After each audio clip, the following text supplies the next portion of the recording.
As a performer, your body is there. Hi, I'm Mad Kate, and you're listening to S.W.E.A.T, Sexuality, Work, Extraction, Art, Theatrics. S.W.E.A.T is a series of conversations about performance and performativity of the sexual and sexualized body at work, where work is defined as the labor of survival, the labor of care, creativity, and capital A art. How exactly do we define our work? And how does that work entangle and circumscribe our sexual identities, our creative lives, and the ways in which we provide care? How do we perform tasks, acts of care, and identities? These conversations are a means to speak between intersectionalities by anchoring through our always already and ever pervasive, sexualized, racialized, working bodies, our artistic bodies, our performative bodies. I hope they will contribute to dialogues which normalize sex work as work and all work as deserving of respect, healthy conditions, and a living wage. It's moving, so something's happening. But at the same time, your body as well, if I do a lot of performance, it vanishes very fast too. I think it's so ephemeral. Sometimes I fear because the body is so vulnerable, and if the body is not protected, it's very open for severe exploitation as well. Happy New Year, happy 2023. I'm very excited to return to S.W.E.A.T with a second season, which will feature new and old interviews as part of this longer and ongoing project. Today, I'm going to share 3 excerpts of conversations I was able to record with Simone Jaikiriuma Paetau. Simone has been a collaborator and fellow artist I've just enjoyed speaking to so much throughout the years about art, labor, performativity, class, race, and gender. Our first conversation was for the S.W.E.A.T project in 2019. I caught up with them again in 2020 during the pandemic, when my electronic duo HYENAZ made an audiovisual work entitled Perimeter, and we asked Simone to explore performatively their many different intersectionalities. And finally, I followed up just now in 2023 to see where they are at post-pandemic. This form of labor, of being at a desk, like who invented this? It's so absurd. We're like addicted to these strange computers or this idea of the desk, that this is real work. Simone is a German-Colombian interdisciplinary artist whose works deal with queer decoloniality and are located between cinema, video installation, and performance. Simone studied media art at the Academy of Media Arts Cologne and film at the International School of Film and Television, Cuba. Simone's films Arribada and Mila Chaos have premiered at Cannes Directors Fortnight and were selected for the New York Film Festival, BFI London, and won, among others, the Emerging Talent Prize at Kurzfilmtage Oberhausen and a nomination for the Queer Palm in Cannes 2022. Do I do what I love? I'm actually not sure.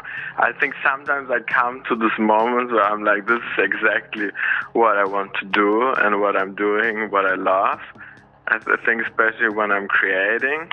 But like to come to this point to be able to create, I think sometimes very hard. And then this like way towards it, sometimes I lose myself or I don't feel that I'm doing what I love, especially like when I'm like confronted with reality of funding, especially I think really down to earth, like capitalism, market, and how to be able to survive and how to be able to have enough of a financial system to be able to create. I think there's something that internalizes like an idea of that things need to kind of work, that the art we create kind of needs to be successful, needs to be able to compete. And sometimes this really shadows, I think, a creation and really hinders because it is really goal-orientated.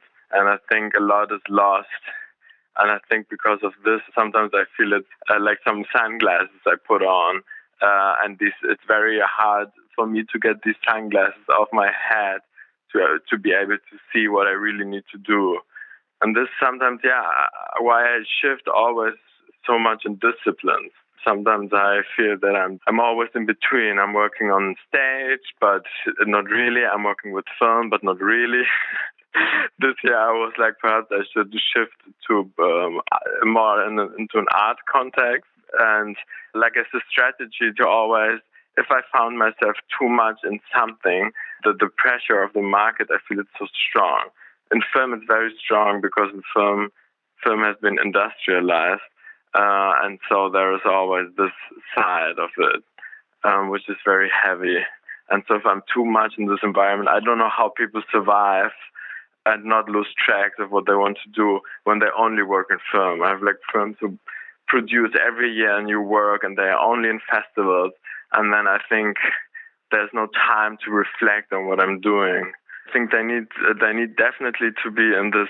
I think as well, even the festival market, even like not talking about the Hollywood or commercial films, but really always in the art house sector. I feel it's like really in the independent sector that there's this to always be there present and to always need to produce work to stay kind of relevant. It was super interesting for me being in Cuba, because I remember that this feeling that I feel sometimes worthless when I'm not producing. And I think this is like exactly how capitalism works. Like we internalize something that our self-worth is so linked to our productivity. But what does productivity actually mean? And what is like, it's reproductive labor, care work, being with your friends. This is not something which there's giving a value to. And sometimes in society, sometimes even Colombia is extremely severely capitalistic too. Sometimes I feel there's this resistance, especially in the coast, for example, sometimes to not work.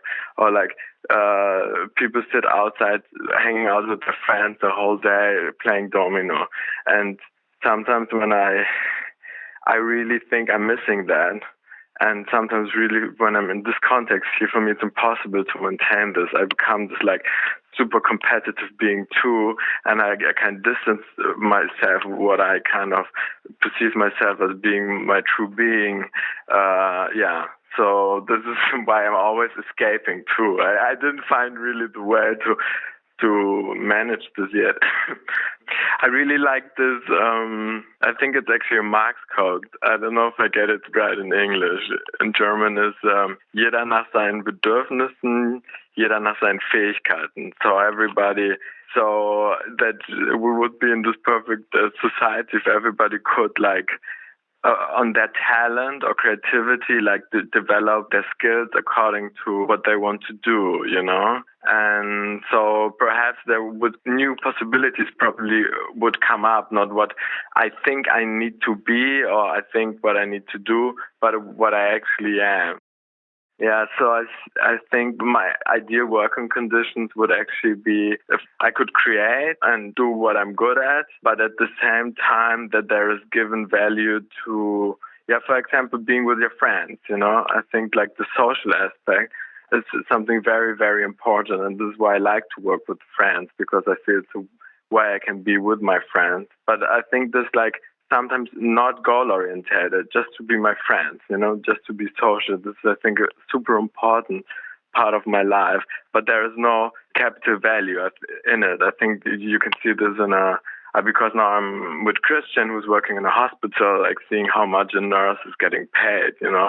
This is, I think, it's so fucking dramatic, you know. They can barely survive, and they're actually taking care of the sick ones. And so they don't work there because they're getting paid good money, but because of something else too, you know. So I think care work is something I would definitely be able that there's a value in that, you know, that I could say, I go on holidays, or I'm like 3 months I would just be my friends hanging out, or as well taking care, you know. Perhaps I feel we cannot all only create. I don't know. I'm discussing this a lot with a friend of mine who's a strong Marxist, and he's always saying everybody needs to do shit work too, you know, from cleaning or, for example, reproductive labor. Sometimes, with the film was a perfect example. I was doing 1 year only writing emails, organizing, like sending the film to festivals, like doing all this organization, and was definitely not my passion. And after a year, I completely crashed, But perhaps this labor I put in gave me some sort of freedom to not be tied to other forms of commercial. Yeah. I think if I would be in a production company, then there would be other problems, So, like, I have now a good friend of mine, like, she's working like for Netflix, and then it's very interesting how she's saying that she feels that she needs to completely give everything of her life. She's getting well paid, and that she needs to be grateful that she has this job, but she's a scriptwriter, and then the director takes it and completely converts it in something else. And she says, well, I'm actually there, So I'm actually, I don't have any agency or autonomy in what I'm doing, because at the end, everything I write or create is getting, somebody destroys it. And then I really think about as well this idea of the individualization of the artist.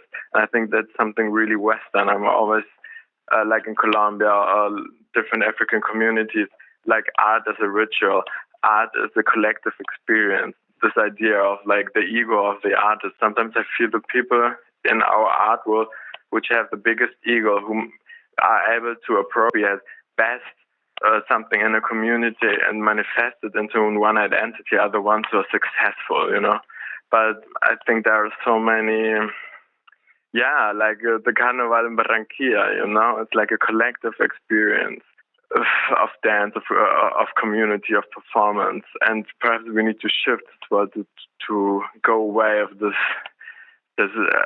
personification, or finding that this person who represents now the queer perspective, the post-migrant, the person of color. What would it be, for example, to have a space with other artists where, like, we're not tied to, let's say, kind of a gallery or an institution, where we kind of like create our own space, and then perhaps everybody would need to do the shit work as well once a week. I don't know. But are there other possibilities? And I fear artist groups or collectives who over a long time would have been able to have a process, I think are very interesting to me, I think it's very interesting, these GOP Squad, Rimini Protocol, they are moving in every aspect, like from theater, and they kind of made it to maintain themselves for a long time. But Audre Lorde says always that these projects often last 3 years, and then the system completely crashes them, And this has been my experience too. I haven't been able to be in a project over 3 years because of that. I think I think it's definitely tied to an audience, and not meaning that creating for an audience, but like when in the festival in Cartagena, there were like this young queer crowd from a completely different context of the barrios in Colombia, and they were saying, oh, thank you so much that this film was created. It's the first time we feel something we could identify with. And I think these are moments where I'm like, this is a real validation, So I don't think that I necessarily need the validation of big institutions. I use them, but I think these are moments, or when in Gritty Glamour there was this 65-year-old cis man from like Brandenburg, and he started crying, and we need to debrief, and later he was saying, I was never asked this question, are you man or woman? And before I wasn't asked this question, I didn't know what to answer, because I don't get questioned this. And so I think these are moments for me where I really feel that there is something happening, And these moments, I think, are very beautiful. And the creation with my friends. When I create with my friends, I feel very validated with them, through them. I definitely think I'm not getting paid at all what I should get paid. And I think I have I don't know if it's only something, but it comes from my family. So I'm like, my father was coming from a working class background, and like So this 1970s, and my mother too did a lot of Ehrenamt, and my father is an academic, and so he was always protecting the thinking for itself. And then I think I grew up with that this is the most important, to like educate yourself. But like now, facing like my 30s, I think it's very hard because I know that I never learned to give value to my work. So I think I get exploited a lot, and I already feel bad when I ask for more money, And so I was doing like on Saturday a camera work, which is really just something which is labor for a project I have a lot of problems with. And then I already feel bad if I get asked the money I should get. And I think it's even worse when it's an own project. Like now I'm trying to do this new film, and I think I've been working for free for years on it. And then we do the finance plan, and then I see it, and it's like something where I think, I don't know how I will survive from that doing this project. And I already feel bad asking for more. This is something really strange, And I don't know why. Sometimes it's something perhaps with shame or with self-worth as well. I don't know, like that I feel that perhaps I'm not worth it if I ask for more. Like it's something really like, I think there are some deep issues, that I will not be able to keep up with that expectations. So there's a kind of a safe space and not getting paid too, because I always think, I can do it. There's something I do for free in a way, It's very strange. But I think this is as well capitalism, Yeah, as well, like as a queer person, or like when you are so used to the margin, sometimes it's a comfortable place too, and it's hard to put yourself in the center, I think it's something which is really internalized. And I'm just learning to do it, to ask more money. Yeah, it's very interesting because I was thinking about this a lot. I feel that the body like is very predominant in my work, even though when I'm not performing. I think it's always, even when I'm filming, I think actually what I'm working on is the body, But sometimes this impossibility to move, what I really like in performance is that there's something happening when I'm like sitting at the desk and applying to a festival or doing a funding application, I'm like, why this form of labor of being at a desk, like who invented this? It's so absurd. Why don't we walk in the parks and record other forms? Once I asked to a funding institution, can we not apply like doing drawings? And everybody laughed at me. And I was like, you super naive 23. And I'm still like, why not? Like these forms of how we like apply, we're like stick to these strange computers, or this idea of the desk, that this is real work, is very absurd. So there's something in a performance what I like is that I think definitely your body is moving, so something is happening. But at the same time, your body as well, if I do a lot of performance, sometimes I feel it vanishes very fast too. I think it's so ephemeral that sometimes it's very difficult that it stays, and sometimes I feel performance is even more precarious than film. In a film, I still have that. I have this thing, I can move through the world and I can show it. And sometimes in performance, I think because the body is so vulnerable, and if the body is not protected, it's very open for severe exploitation as well. I think it has to do with knowledge. I think like embodied knowledge is something as well which is not given value to.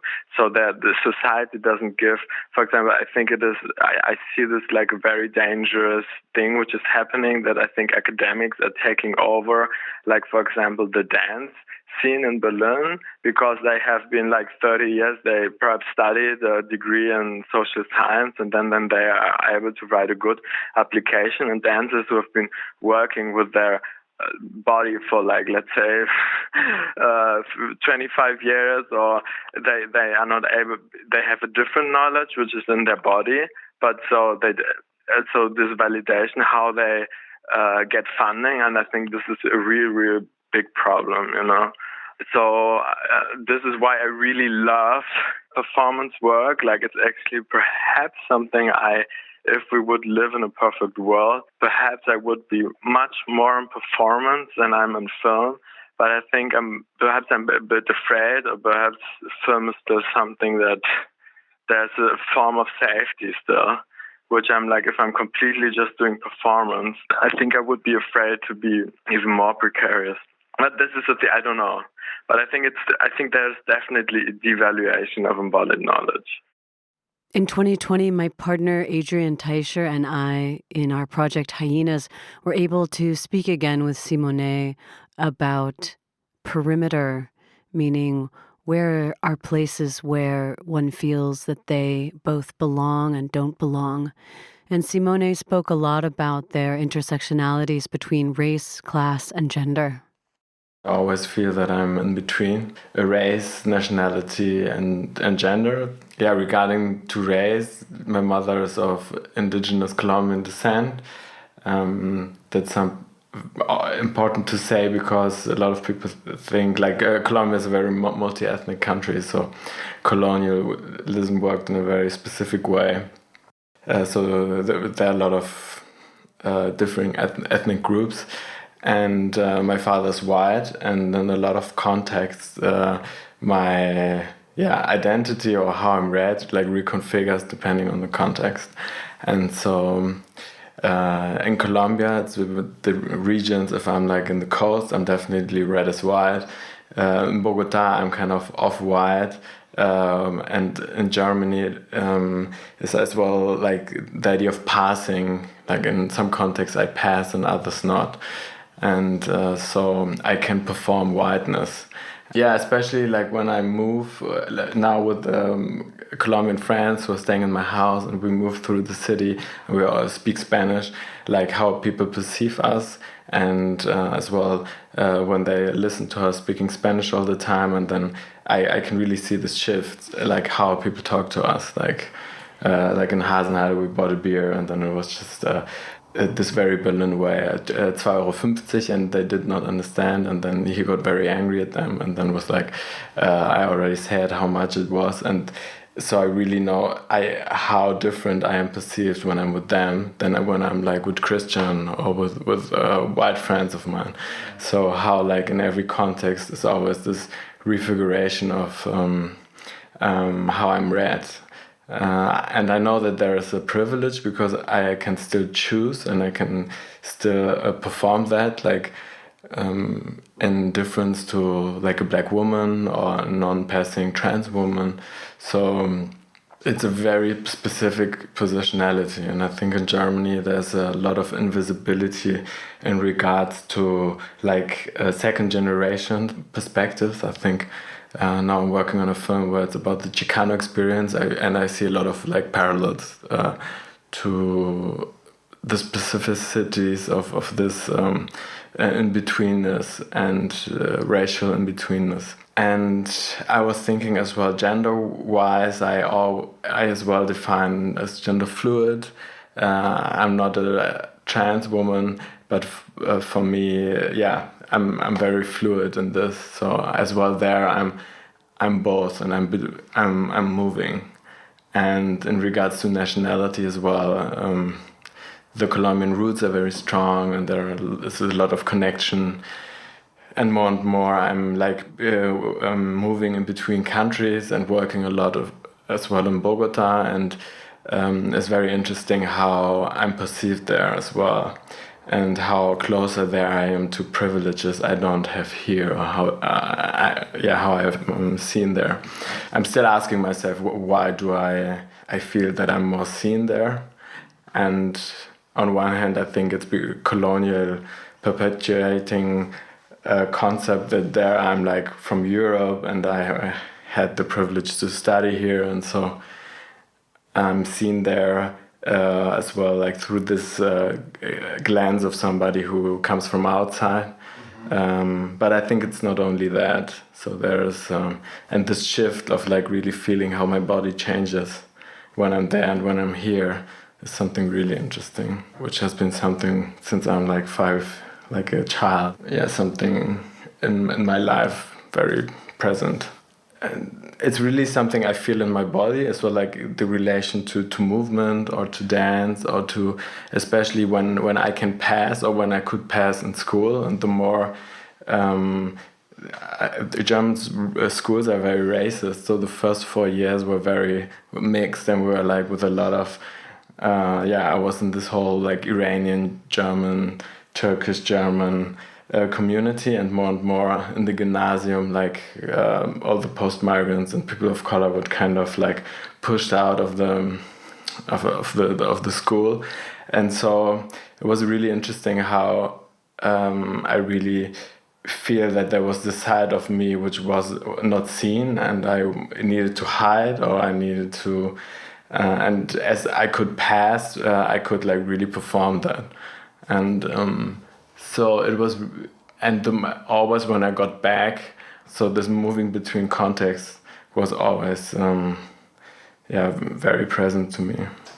Yeah, I feel it a lot in everyday life, how I move, how I talk in Spanish, how I talk in German.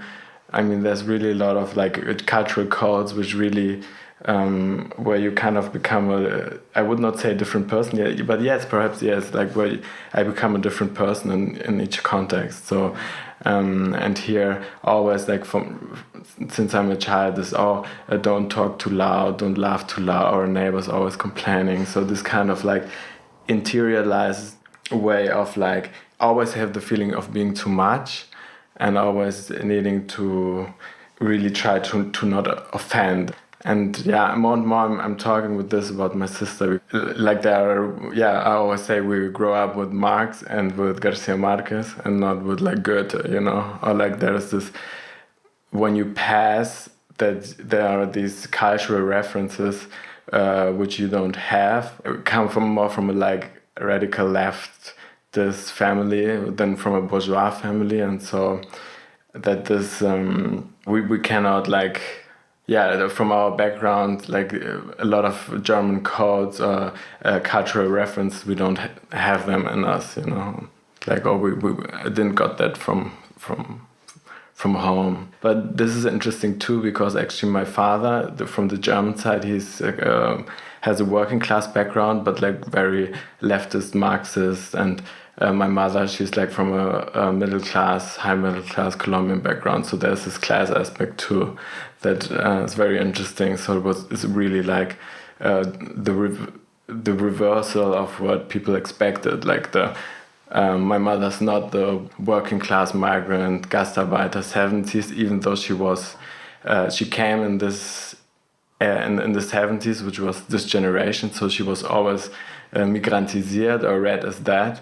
And actually from my father's side, there is actually this class background. So this was interesting too. So when I was in Colombia, I was as well shifting into a different class, very different to how we grew up here, which was much more VSB, Shine, the equivalent to Neukölln, but in Bonn. And so I was always shifting. And as well, culturally, I was very identified with like a lot of hip-hop music. I was dancing my whole childhood.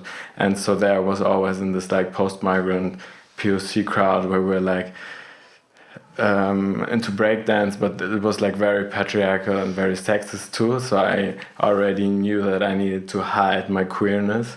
And then I found the theater where I could be like, I met a lot of queer peeps, but it was a very wide background. So there I was the only person of color, and there was this, I felt very exoticized, and it was not, I could not bring in my background, and it was very hard for me there. So it was in either context, it was kind of difficult. This was as well one of the big problems I had in Germany, like for film, like funding all my works, where the racism I received or the racism I was confronted was way more this cultural racism of not like being queer and of color, and not so much the everyday racism like a black person or my friends who are like visually read as a Muslim person, or so it's different. But I was, because I could pass, or I had this proximity, I could perform to a certain extent, but there was always this limit, no? As well, language-wise, culture-wise, where I could not deliver what was like expected from me.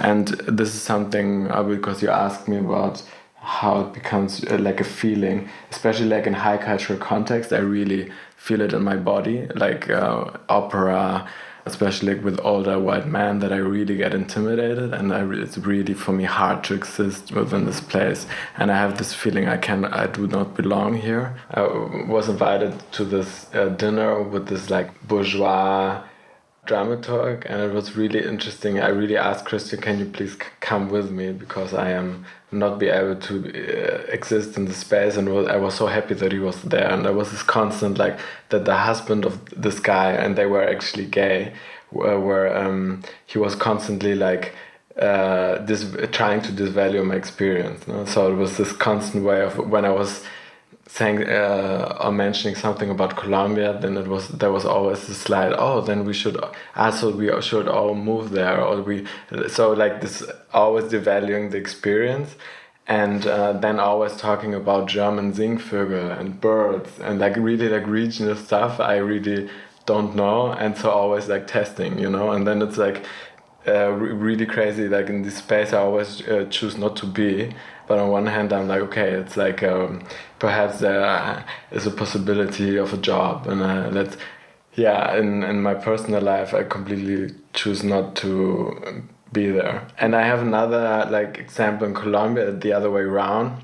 I met these producers, and they were like, there I completely pass, and they always do this we, and they include me in their we, and then they don't know that they don't know my life, how I grew up here in Berlin, they don't know the context, and that I have this experience of being post-migrant here with my project, which was with this precarious sex work community in Bogota. And these producers, they were like warning me, you need to be careful, like these queer sex workers, they can rob us, and like there was this whole like transphobia coming out of them.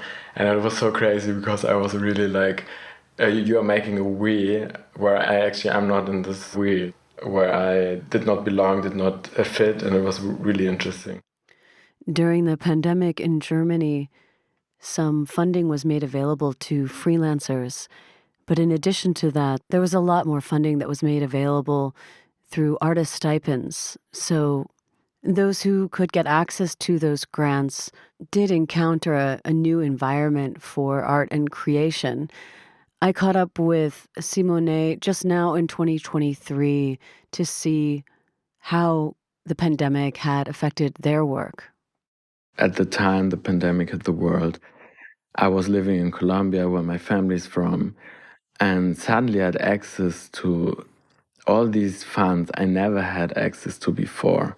And I really could see this huge, enormous gap and colonial difference, which came with my privilege of being born in Germany, and to be able to have access to these funds, while all my Colombian friends born in Colombia and based in Colombia, for them it was a matter of survival.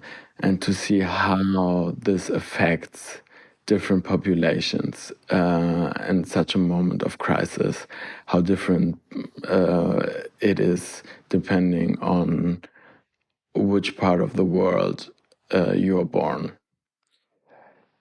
At the same time, I don't want to fall into the rhetoric of being thankful for the German states, because at the end it's like breadcrumbs.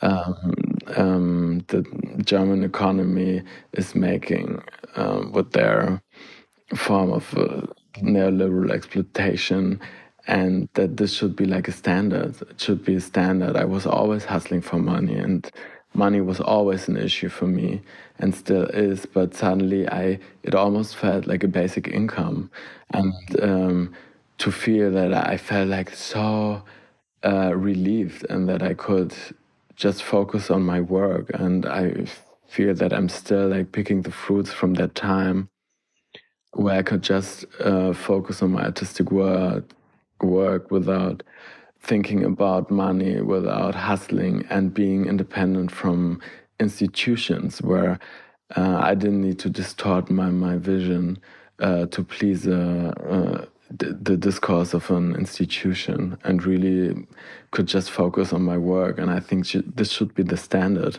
for every working artist in any part of the world. I feel that I'm still picking the fruits of all the work I could do in the pandemic. And it was a really crazy year, 2022, because in the moment the pandemic started fading and I immediately again was in the treadmill, I had a lot of visibility. I was showcasing my work all over the world. And at the same time, I was again as precarious as I was before. And I was not getting paid at all what I should get paid for the work I was doing. And this was really crazy how fast again I lost this.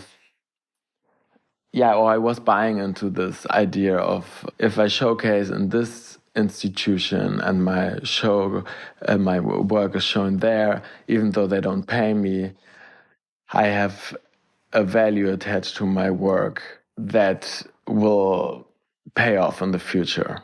And yeah, how I get like confused by this kind of logic. And I think that this was very, very frustrating.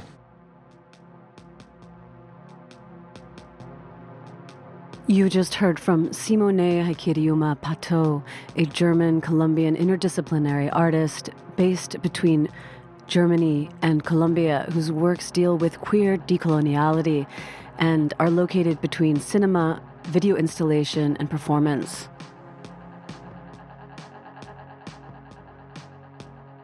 I'm Mad Kate, and you've been listening to S.W.E.A.T, a series of conversations about performance and performativity of the sexual and sexualized body in work.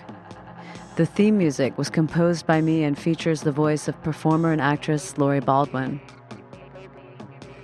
S.W.E.T airs each month first on Collaboratio on the first Tuesday of the month at 1 o'clock Central European Time. Collaboratio airs on Free Radio's Berlin Brandenburg, which is fr-bb.org. Thanks so much, and until next time.